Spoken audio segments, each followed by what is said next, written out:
Well, hi everyone, and welcome to week number 5. And I thought I'd put up another welcome video just to introduce week 5 and some of the primary concepts you're going to be reading about and some of the assignments you're going to be doing for this week. So for this week, a lot of your reading is going to focus on power, the political environment of organizations, and then how leaders behave and how they operate within those power-based types of relationships and those somewhat political types of environments. So I think we all have a pretty good sense of what power is. I think we've probably presented that topic before.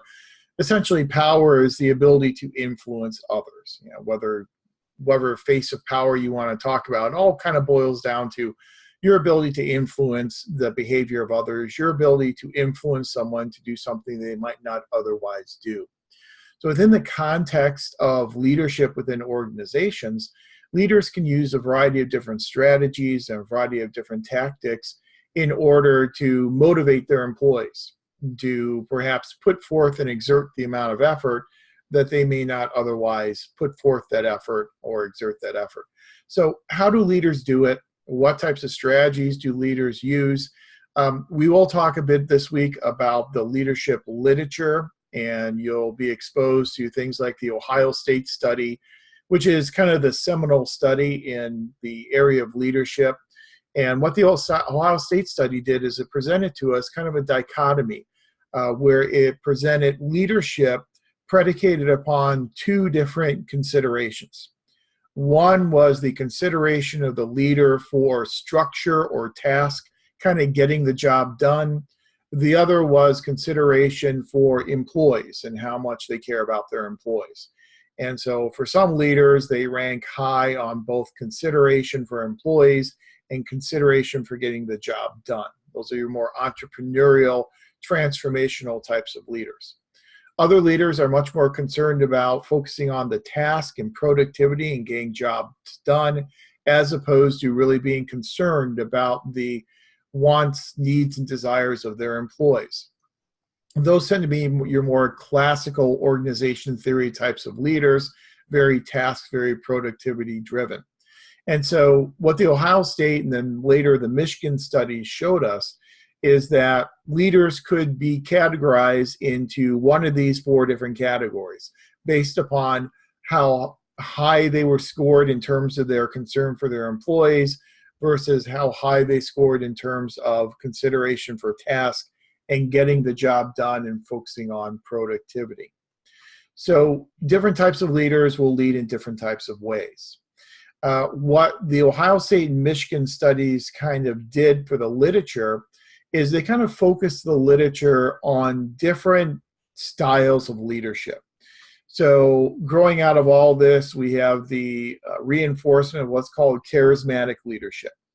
Charismatic leadership, again, is when you lead by personality, and it creates very strong loyalty among followers. But as we have mentioned in a previous video, it also tends to be a very temporary type of leadership in that once that person, that leader leaves the organization, the power goes with that person.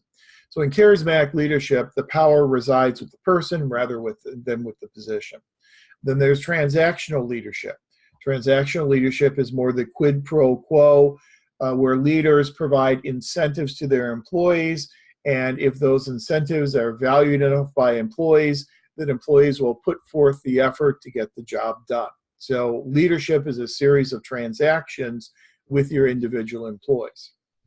Now with transactional leadership, this is where we get a lot of the leadership literature that was generated out of this transactional type of orientation. This is where we get things such as equity theory and expectancy theory. And your textbook talks about equity versus expectancy theory. Adams in equity theory essentially says that employees need to get out what they put in. And so employees will put in terms of their inputs, a certain amount of effort into the daily work of the organization, and then they expect to at least get as much out from the organization and output as what they are putting in. There's an imbalance between inputs and outputs are weighed heavier than inputs, then they're going to be motivated to work harder. If they feel they're putting more input in and not getting enough out from the organization, and that's the imbalance, then they'll be less motivated to work. So you need to have that type of balance in terms of the equity between inputs and outputs. Clearly, employees also look at how other employees are being treated. And if other employees are being treated very well and receiving perks and receiving rewards and incentives without the associated increase in productivity, then that will be a disincentive for employees to work when they see other people getting treated better for not working as hard or being as productive. So you really need to have this balance between inputs and outputs, and balance between how rewards are then doled out in the organization. Expectancy theory is another important part of leadership. And expectancy theory, and I think we've mentioned it in a previous video, essentially tells us that leaders need to provide the right set of incentives to motivate their employees. And expectancy theory, which comes primarily from an author by the name of Vroom, expectancy theory is predicated upon the idea of what's called valence, which is the value that employees place upon rewards that they'll receive, the expectancy of the employee in terms of if that employee puts in a certain amount of effort, what is the likelihood that that amount of effort will lead to a desired level of productivity, a desired outcome. And then the third principle is what's called instrumentality. Instrumentality refers to the likelihood that a leader will make good on his or her promises of rewards to employees. So essentially what employees will do in terms of dictating their motivation and dictating their willingness to exert the effort to get the job done is they'll consider expectancy, valence, expectancies, and instrumentality. So starting with expectancy first, employees will do an informal calculation. They won't sit down and work through the formula, but they'll do an informal calculation where they will assume, if I put forth this amount of effort, what is the likelihood that this amount of effort will lead to this level of performance, this level of productivity? So am I 50% likely that if I come in on Saturday, I will get this report done that the leader wants me to get done? So what's the likelihood a certain level of effort will lead to a certain level of productivity? That's what's called expectancy.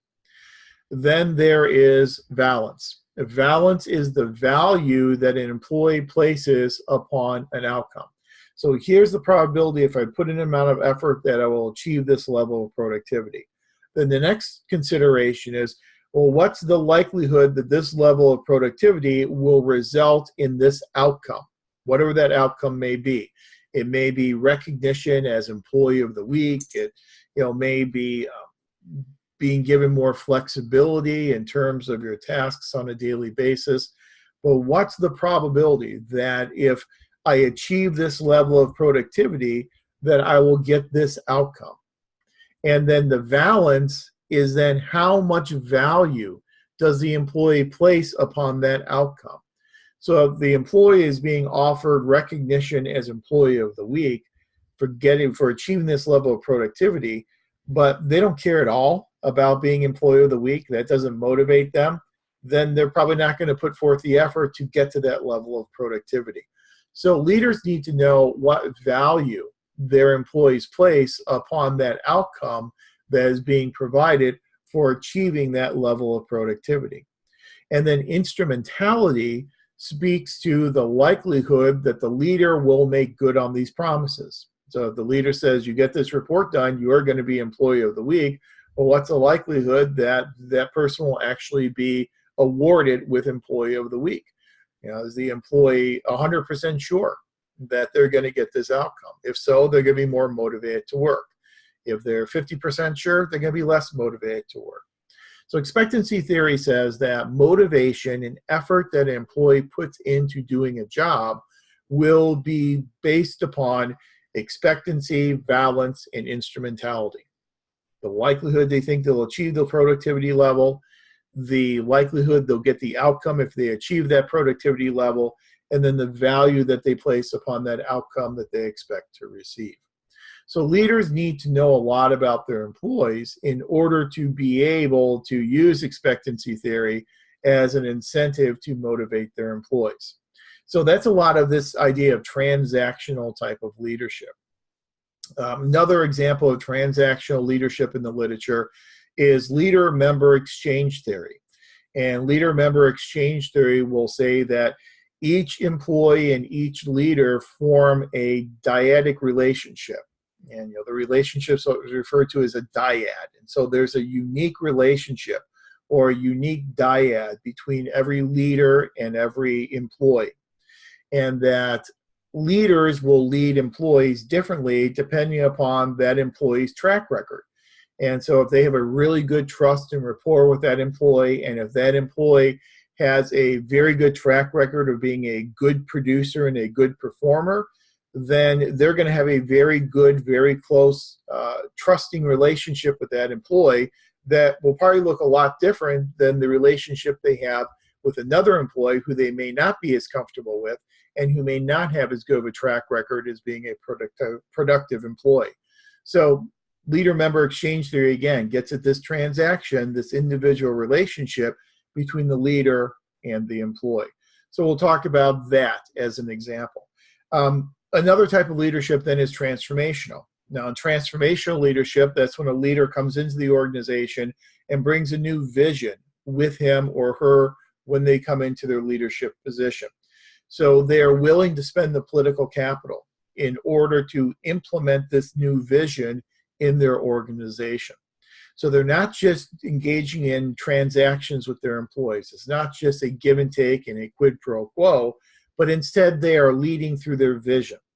And so employees follow these leaders because they see themselves in these leaders, or they aspire to exhibit the same characteristics and the same behaviors as these leaders will exhibit. So leaders can really lead as transformational leaders by changing the culture of the organization. I know we've talked about organization culture throughout this class, but that's because it's so important for understanding organization behavior. That when a transformational leader comes in, he or she will fundamentally change the culture of the organization, the norms of the organization, the values that the organization holds, the types of behaviors that are rewarded and recognized by the organization versus the types of behaviors that are penalized and that will receive punitive types of actions in the organization. All those things are signaling techniques for this new culture that the leader is bringing into the organization. So transformational leaders are usually set apart from transactional leaders because they are the ones who bring this new vision into the organization. They help their employees self-actualize. Another example of a theory that you'll talk about this week and you'll read about this week is path goal theory. Path goal theory says that transformational leaders are more effective and more successful when they can remove the obstacles in the organization that are preventing employees from self-actualizing, preventing employees from being all that they can be and achieve all the skills and all the developmental requirements that those employees really do want to try and achieve. So typically we like to see our leaders be more transformational, but where the leadership literature sits now in organization behavior is really in terms of what's called contingency-based leadership. And again, you'll see this in your reading, where it really depends upon the situation. Most of the time, we hope that our leaders are transformational, but we realize there are some situations where they're going to have to be more transactional. So for instance, if they don't have a good dyadic relationship with their employees, that's probably going to mean they're going to have to be more transactional as opposed to transformational in nature. How much of a crisis situation there is will also have an impact upon how transformational or how transactional that leader will need to be. If it's a time pressure type of situation where decisions need to be made very, very quickly, oftentimes you'll see leaders be a little bit more transactional than they might otherwise be, because they have to have the organization respond very quickly, turn the organization on a dime, if you will, in order to respond appropriately to these challenges and these changes in the environment. So sometimes you really have to just look at the context of the situation and lead according to the context of the situation. Another example that comes out of the leadership literature is in terms of, again, crisis situations, that when there are very strict time pressures placed upon leaders, leaders usually are better off relying upon their experience as opposed to relying upon their intelligence. Experience tends to carry the day in high time pressure crisis situations, but in other situations where there aren't those time pressures, it's not as much of a crisis. That's where leaders tend to fall back on their intelligence in order to make decisions for the organization. So again, where the literature is now is contingency based. It depends upon the situation when a leader decides how that leader is going to lead the employees within the organization. That, again, muddies the waters a bit, as we mentioned in last week's video. It makes it more difficult for us to study organization behavior because, again, there is no one-size-fits-all approach. There is no magic bullet that you can apply to all organizations in every single situation. So it's a complex situation. It means it's more difficult to study organization behavior. But I think by taking all the dynamics of the context into account, it gives us a richer understanding and a more in-depth understanding of all the idiosyncratic characteristics in our organization, and then we can leverage those characteristics to decide what type of leadership approach we want to take, what type of leadership approach will be most effective at that given time in that given organization. And even for one given organization, the type of leadership approach that is working is going to depend upon that point in time. One of the major theories in organization leadership is again, this contingency-based type of the situational leadership type of approach, where there are different characteristics of organizations that will dictate different success levels for different types of leadership. The size of the organization, the resources of the organization, the relationship between the organization and its environment, the relationship between the organization and its funders, elected officials, and the more political side of public administration. All that will have an impact upon what type of leadership approach you want to use in your organization. And different organizations, you'll see, are more adept at really fostering transformational visionary leadership than others. And we're going to kind of get at the differences between your organization and some other organizations that you are familiar with some of the assignments for this week. So here in week 5, you will see that you are doing 2 main assignments. One assignment is another organizational evaluation worksheet, number 3. In this organizational evaluation worksheet, you're going to look at your organization and you're going to identify what makes your organization unique. Is there something strange or something different about your organization that sets your organization apart from other organizations? In a lot of the literature that looks at organizational effectiveness, one of the main characteristics of effective organizations is distinctiveness. Can the organization make itself appear distinctive from other similar organizations? The more distinctive an organization is, oftentimes the more effective that organization is as well. So is it distinctive in its mission? Is it distinctive in its functions? Is it distinctive in its relationships? Is it distinctive in the skills of its employees and the technical prowess of its employees? The more distinctive the agency or the organization can be, oftentimes the more effective and successful that organization is. So in this worksheet, you're going to be telling me, here is what's strange or different about my organization. Select another organization and give me an example of what makes that other organization different and distinct itself. And just kind of give me this idea of how your organization is different than other organizations. And then what does that difference mean for how your organization functions and the rules and the processes in that organization? Then you have another journal assignment number 3 for this week, rituals, rights and wrongs. And in this one, you're again for your organization going to tell me about some of the rituals in your organization. What are the expected unwritten rules of behavior? We do have policy and procedure manuals in our organizations, but there are always unwritten rules that people just kind of know and just kind of carry out and adhere to. Well, what are some of those unwritten norms, those unwritten rules of behavior? Are there some taboo behaviors in your organization, behaviors that everyone knows that they should avoid, and they should avoid at all costs? And then how does knowing what these norms are impact your performance or your ability to be effective? So again, we're getting at this idea of the unique culture of your organization. That's what a lot of the assignments in this class task you to do, because every organization has its unique culture. Once you can understand the culture of the organization, you can then begin to predict the behaviors that will go on in that organization. And you can better predict how that organization is going to respond to a crisis or stimuli from the external environment. So that's essentially what we're doing here in week number 5. As always, if you have any questions, feel free to send me an email.